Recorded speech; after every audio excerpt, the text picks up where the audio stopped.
Okay folks, welcome. This is Justin. This represents the second video in the 6v6 push-pull amplifier build. For those of you who saw the first video, you'll know that I talked a little bit about the first build, which was also a 6v6 amplifier. I talked about the circuit that I had chosen.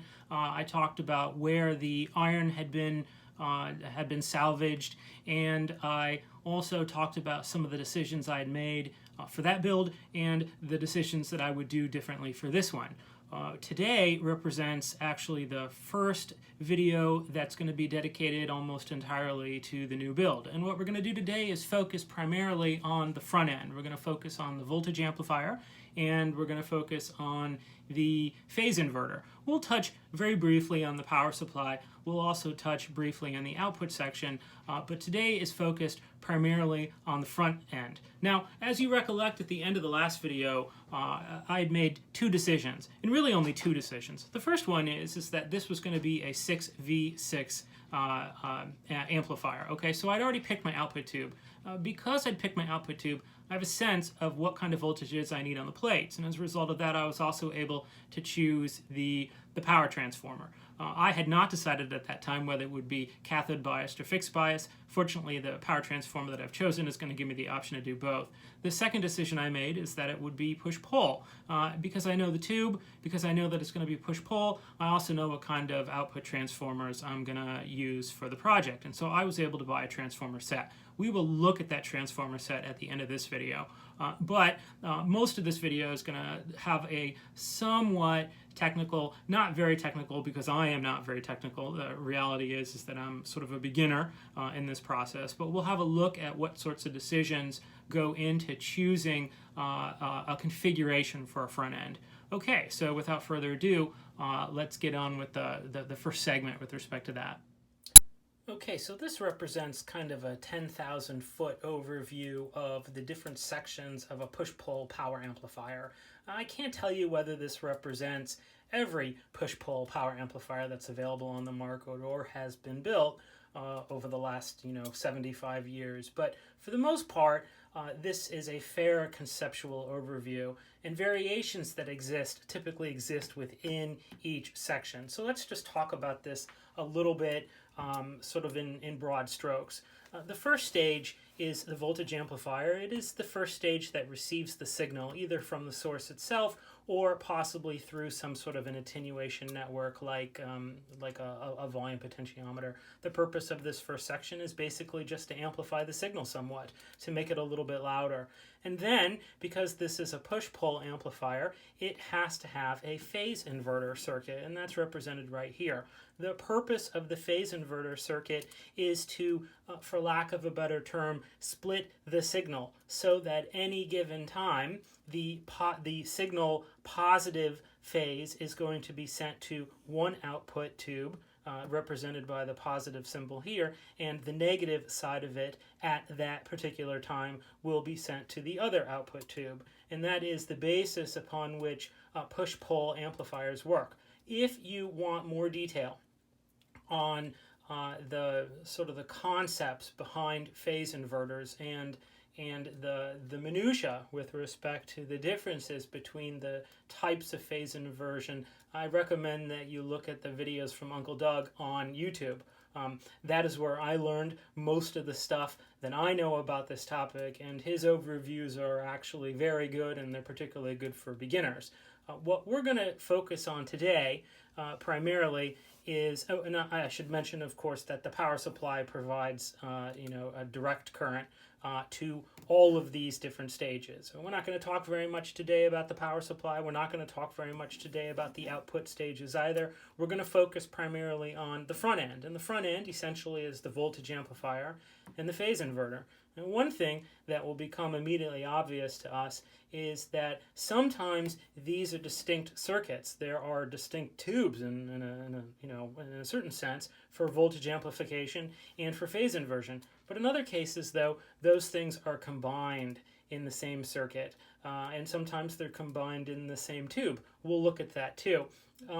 Probably it makes sense to talk briefly about the three different kinds of phase inversion that are possible. We won't get into very much of the variations. And then we'll talk about the configurations that I'm looking at and some of the amplifiers that I'm familiar with that use those configurations. Here we have conceptually what I consider to be the easiest to understand phase inversion circuit. It's called the paraphase circuit, and this prefix para means on the side. We're going to see how that's relevant in just a moment.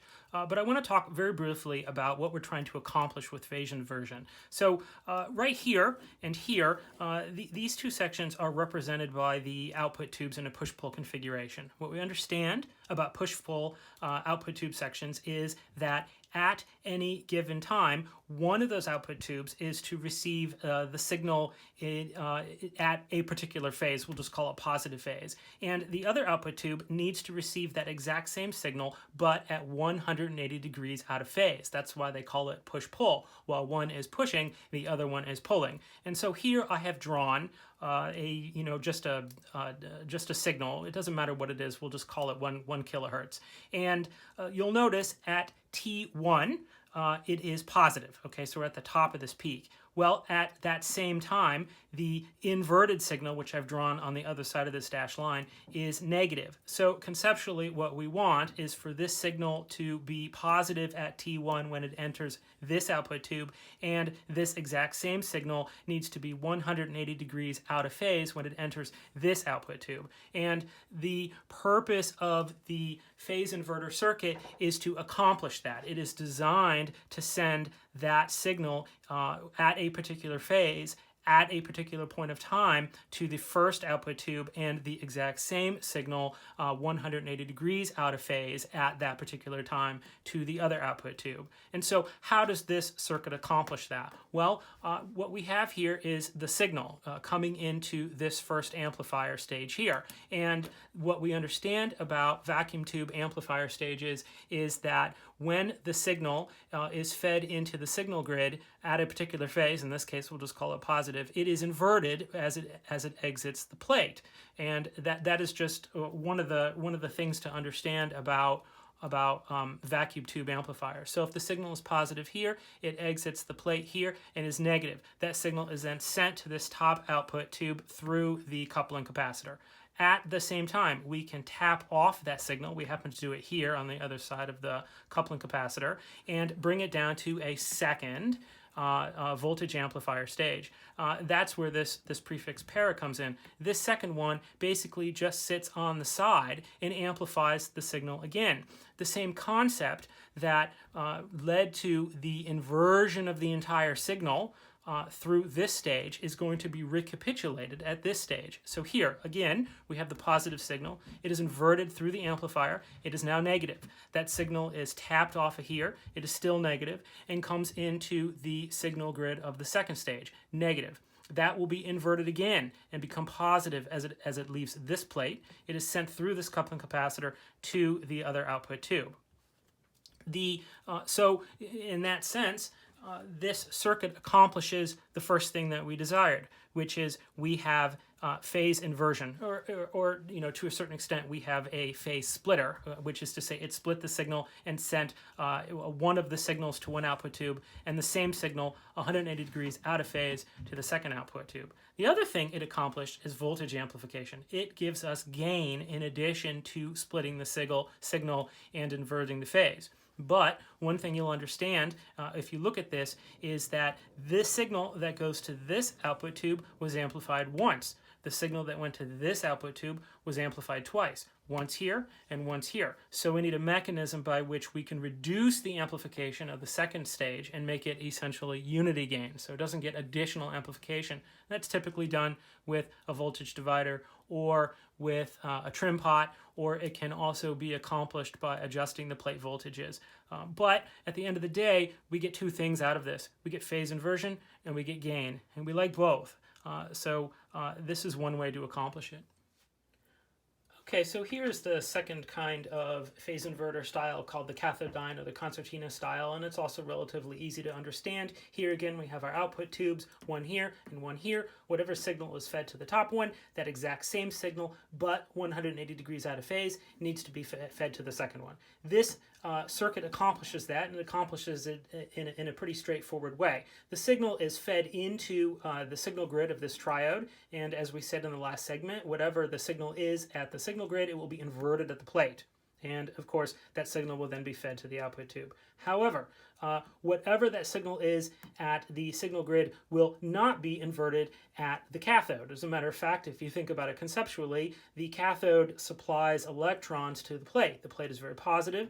Electrodes sort of burn off of this as it's heated up, and whatever electrons travel from the cathode to the plate, when they arrive at the plate, they were obviously lost at the cathode. So whatever happens here is actually in an opposite manner happening down here. And so conceptually it makes sense that if the signal is inverted at the plate, it is the opposite of that at the cathode. And that is the case in this respect. So again, the signal comes in positive to the signal grid. It is inverted at the plate and sent to the tube. It is non-inverted at the cathode and sent to this tube. And as a result, we get exactly what we wanted to accomplish. We have one signal at this output tube and the opposite phase signal at the other output tube. Generally speaking, this circuit here does not provide gain. And as a result of that, in fact, there's actually a little bit of loss of gain. So this is almost always combined with some sort of a voltage amplifier stage, which I'm showing here. Okay, and here we have the third and final basic kind of phase inverter circuit, and to my mind, conceptually, this is the most difficult to understand. As a matter of fact, I don't have my head completely wrapped around this one. I think I understand what happens to the signal. I am a little bit unclear about how to optimize the circuitry around it to make this thing work. However, what I can tell you is that the first amplifier that I built, the push-pull 6v6, did use this kind of phase inverter. As a matter of fact, it is pretty similar to the Mullard circuit, which we're going to talk about in a little bit. In any event, here again, we have our two output tubes, one here, one here. Whatever signal is delivered to this output tube, the same signal but 180 degrees out of phase needs to be delivered to this second output tube. Now, how does this circuit accomplish that? This circuit is typically called the differential pair or the long-tailed pair. This is the pair. It is usually, in fact, I have only seen, usually two triodes, one here, one here. In this case, they are contained within the same tube. So a dual triode tube, which is pretty common in this business, a 12AX7, 12AT7, a 6SN7, 6SL7, some sort of a dual triode. And this is the tail. And as a matter of fact, this resistor, which is ordinarily tied to ground, but there are some variations to that, is often called the tail resistor. This configuration is also sometimes, or at least this part of the configuration is often called the cathode follower, and we'll explain why that is, or at least conceptually why I think it's called that here in a moment. So again, the signal comes in through the voltage through this first voltage amplifier stage here, a triode or a pentode. I have seen both. Some gain is applied, and it is delivered to the signal grid of the first triode. Now here again, the concept that we talked about in the last segment applies. If the signal is positive at the signal grid, it will be inverted, and in this case negative at this first plate, and then it will be delivered to this output tube here. However, the signal which is positive at the signal grid will be non-inverted, or positive in this case, at the first cathode. This first cathode is tied directly electrically to the cathode of the second triode, and as a result of that, and I believe this cathode is called the cathode follower, or maybe the following cathode, I'm not sure exactly. Someone will correct me on that if I have it wrong, but in any event, for this second triode, the signal, or this triode I should say, is driven by the signal on this cathode. And one thing we did not talk about in the last segment, but we'll mention right now, is that the signal that is present on a cathode is non-inverted when it is delivered to the plate. So again, here, if we have a signal that is positive on a signal grid, it will be inverted to the plate. But if it is positive on a cathode, it will be non-inverted, or positive again, on this plate. And as a result of that, the signal is positive and delivered to this output tube. And so we've accomplished what we set out to. We have a positive signal on this tube. We have the opposite or negative signal on this tube, and therefore these tubes are able to operate in a push-pull fashion.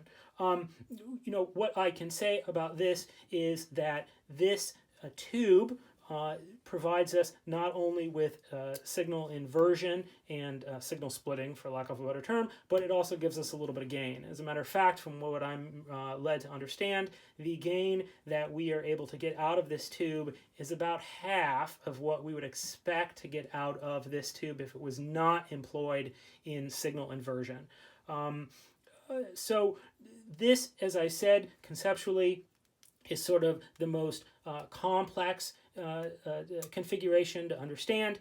There are some significant variations with respect to the combination of this dual triode and whatever the voltage amplifier is here. One I can tell you right off the bat is whether or not this connection or this signal is going to ride on top of DC the entire way, which is what we call DC coupled or directly coupled, or is this going to be AC coupled?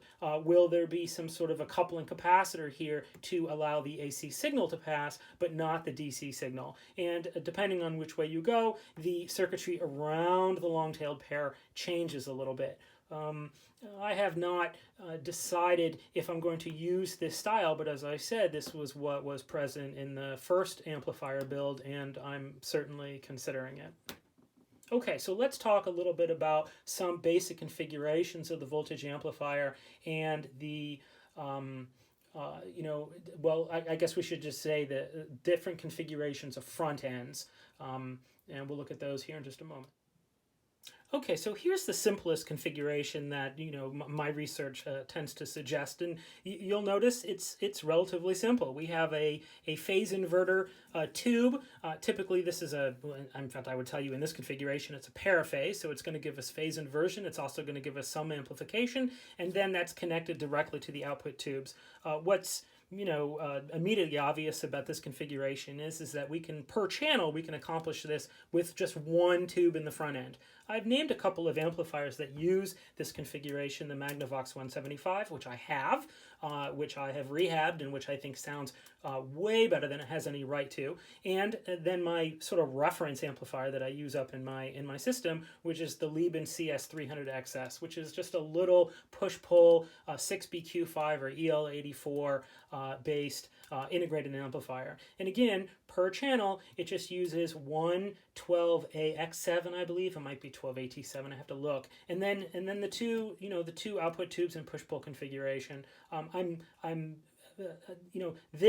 This kind of configuration I understand fairly well, and certainly it's relatively high on the list of what I might choose for the second build.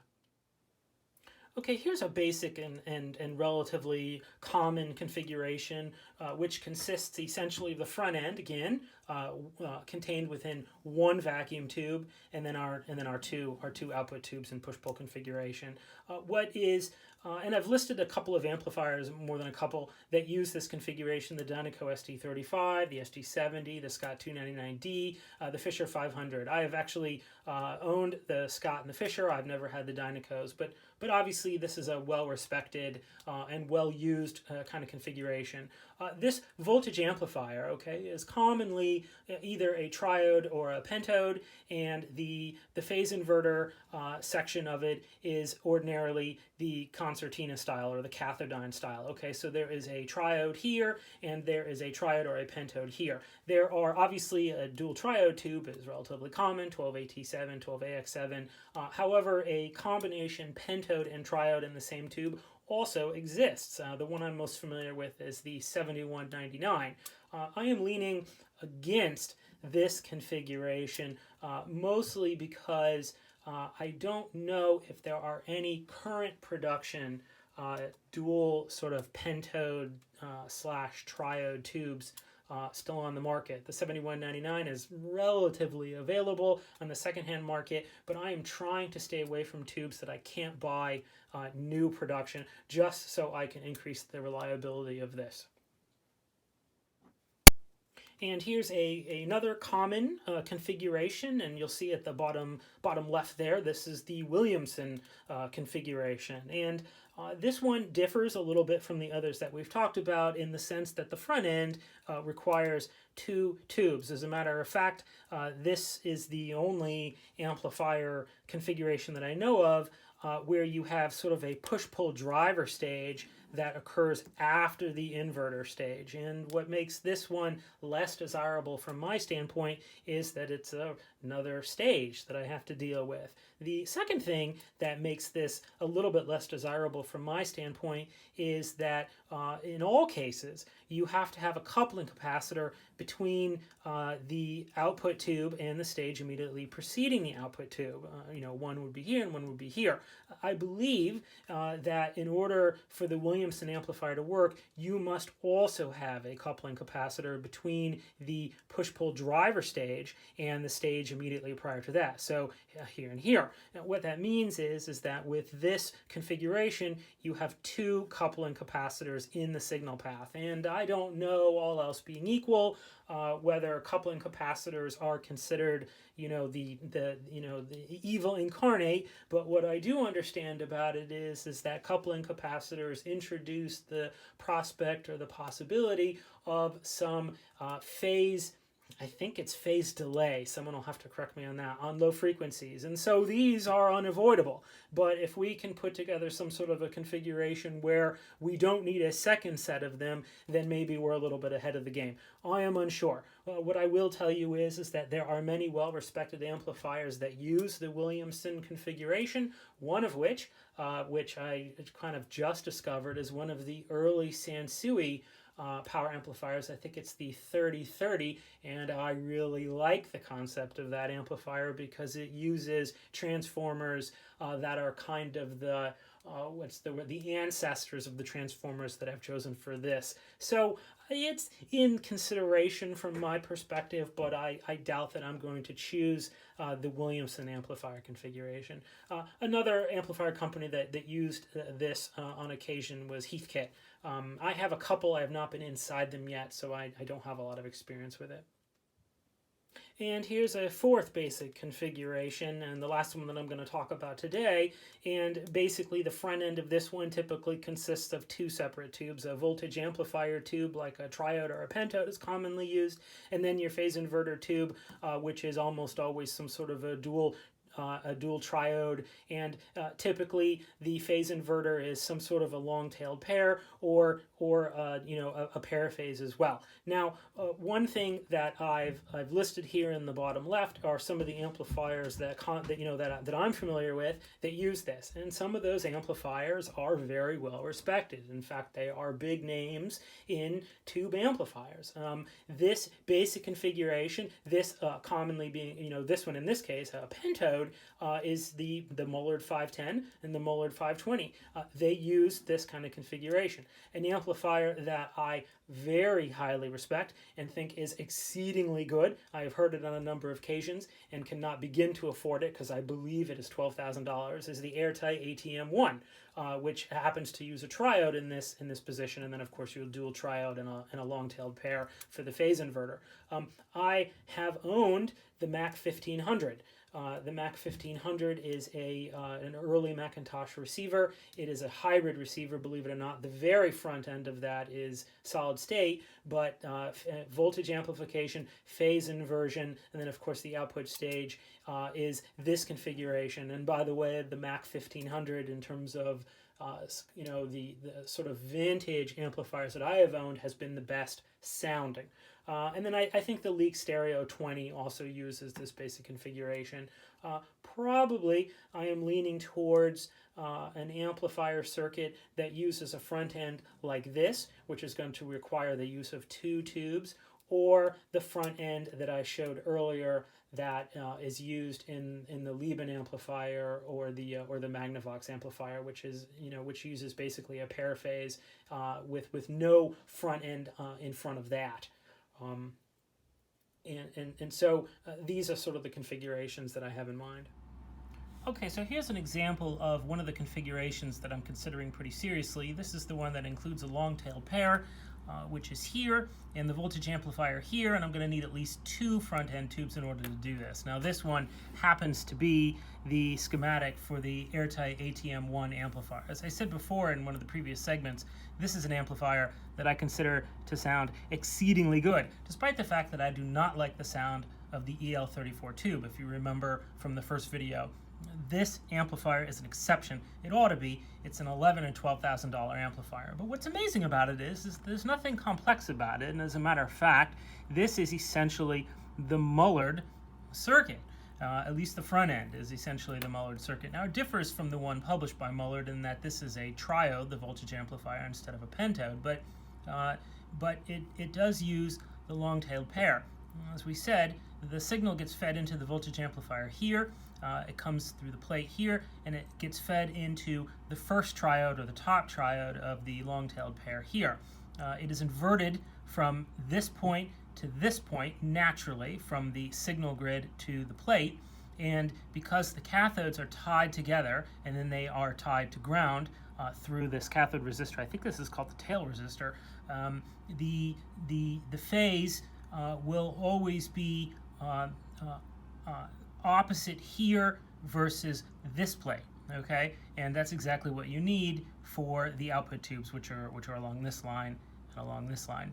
As I said, I like this amplifier a lot. I am not suggesting that this configuration is the reason this amplifier sounds as good as it does. I'm sure it has actually very little to do with it. I think probably that any amplifier can sound very good if the appropriate circuit is executed appropriately. What I'm suggesting to you is that if this is good enough for this amplifier, it's almost certainly good enough for the one I'm going to build. It's not going to represent a handicap to the sound of the amplifier that I'm looking at. So I'm interested in this. I like it. I like this configuration better than the basic Mullard one because I think that this voltage amplifier tube is a little bit easier to accomplish than the one in the Mullard circuit, which is a pentode. I think an EF86, if I'm not mistaken, which is a current production tube, so it's something to consider. But I like this because it actually will eliminate one whole tube because I can have one 12AX7 here, and then I can have another 12AX7 or 12AU7, half of which for one channel, half of which for the other channel. And here is an example of the simplest configuration that I talked about. This is the schematic of the Magnavox 175 console amplifier, and this is a paraphase arrangement. It is accomplished. The entire front end of this amplifier is accomplished with one tube. It's a 12AX7. Here's the first half. Here's the second half. The signal comes through here. It is amplified. It is sent out the plate, and from there it is sent through the coupling capacitor and over to the power tube. Off of that line, okay, or next to it, again, paraphase, the signal is tapped off, and it comes off here, goes down over here, and goes into the signal grid of the other voltage amplifier. And there, it is inverted again as it goes from the signal grid to the plate, and it comes off the plate, it goes through this coupling capacitor, and to the other output tube. So again, it accomplishes what we need, and it did it very efficiently, which is to say it did it with one tube. So it's pretty compact. It's a fairly simple circuit, and as I said, I own one. I rehabbed it. It sounds way better than it has any right to. It's really good. So I'm thinking about that pretty seriously. And just for fun, here's a Williamson amplifier. I believe this is the one from the original article, but I'm not 100% certain of that. I'd have to look and see. In any event, it is more complex, as you can see. It has a voltage amplifier here in the first stage that shares an envelope with the phase inverter, which is the most basic kind, the concertina side. One half of it comes off of the plate, the other side of the signal, the other phase of the signal comes off of the cathode, and then those are sent through coupling capacitors here and here to the driver stage, which is a push-pull driver stage. This is the extra complexity that I am trying to avoid. And then that is amplified again and sent again through another set of coupling capacitors to the output tubes in push-pull configuration. This one I am unlikely to choose. I just put it up here to show you that it does indeed, at least in this configuration, use the extra set of coupling capacitors because it utilizes this extra driver stage after the phase inverter. Okay, I said previously that I would end this video with a look at the transformer set that I've purchased for this project. In front of you there is the power transformer. It's from a Japanese company called Hashimoto. The little research that I was able to do on the internet suggests that this is the successor company to the Sansui transformer business. I'm not sure if they simply acquired all of the intellectual property or whether this is the actual company itself, but that's what I was able to find. As you can see here, the model number for this is the PT180F. The F is actually the North American designation for the mains, so this one's rated for 120 volts. You can kind of see that in the lower left-hand corner over here. I don't know if you can see that. This thing is actually really heavy, actually very heavier than it looks, and has a little sticker on the top. It's upside down, but it has a little sticker on the top. One thing obviously you'll notice is that this doesn't have wires coming out of it. This is going to require me to cut a pretty large square hole or rectangular hole in the chassis. I'm not looking forward to that. Probably going to have to use sort of a grinding wheel on my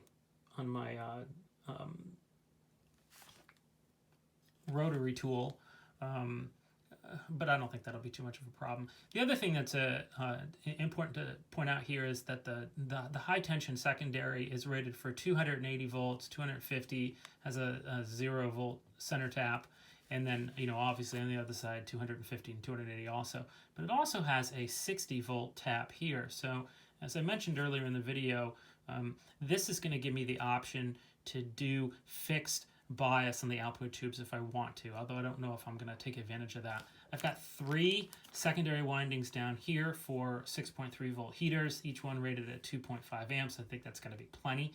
And I've also got a 3 amp secondary up here rated for 5 volts. So this is going to be a fairly versatile power transformer for me. Okay, so that's the power transformer, and then let's see if I can sort of get this out of the way, and then we'll look at the output transformers as well. Okay, so I'll just kind of move this, and then the output transformers are over here. I have one I took out of the box. I have the other box there too. And this is, again, from the same company. Obviously, it has a cover, which looks really nice. And it's potted. This thing is really solid. This thing doesn't give it all, so I'm pretty sure it's potted on the inside. And as you can see here, this is the model HW258. The 8 stands for 8 kiloohm. So when you look at the tube data sheet for the 6v6 output tube, you'll notice that the plate-to-plate, I think impedance, it's asking for is 8 kiloohms, so that's what I have here. The 25 means that this is rated for a 25 watt power output. They also make an HW158, and I could have gotten that and saved a little bit of money. However, I went with the bigger one because this gives me the option down the road if I want to reuse these for an amplifier that has a little bit more power with a different output tube set. So I thought this would give me a little bit more versatility. It only cost me, $150 or $200 more for the, for both of them to do that. So that's what I did. These are really nice, also kind of big and heavy, and you can see this this little circle on the top. And these come with a Hashimoto sort of metal sticker that you put on top. Looks pretty cool. So I'm excited about these. These are going to be great once I get these all hooked up and ready to go inside the amplifier. So let's see, I got the box that goes with it. So those are the transformers. So I'm looking forward to the next step here. Okay, until next time. Okay, so that's basically what I've come up with so far. I've narrowed it down to those I think the third and the fourth configuration that I talked about, the basic Mullard circuit, which is recapitulated in a number of amplifiers that I really like, or that more basic one, which includes sort of the paraphase, phase inverter / voltage amplifier front end, that is contained in the Magnavox and the Liebman amplifier. The advantage of the second one is that it's going to be able to be accomplished with one tube on the front end, and the advantage of the second one, which is going to require an extra tube, and therefore having to drill another hole in the chassis, which I'm not looking forward to when it comes time to it. The advantage of that one is it's used a lot by a lot of amplifiers that I really like the sound of, and that I really respect. One thing that I've been thinking about, and I don't know if this makes a lot of sense or not, but I have more than half a mind to not use the miniature tubes on the front end. I have in mind to use some of the larger octal tubes, the 6SN7 or 6SL7 class of tubes. And if I go that route, and I know there's some advantages and some disadvantages, I think the major advantage for me is I just like the way they look a little bit better, and I also like wiring up the octal tube sockets better than the small ones.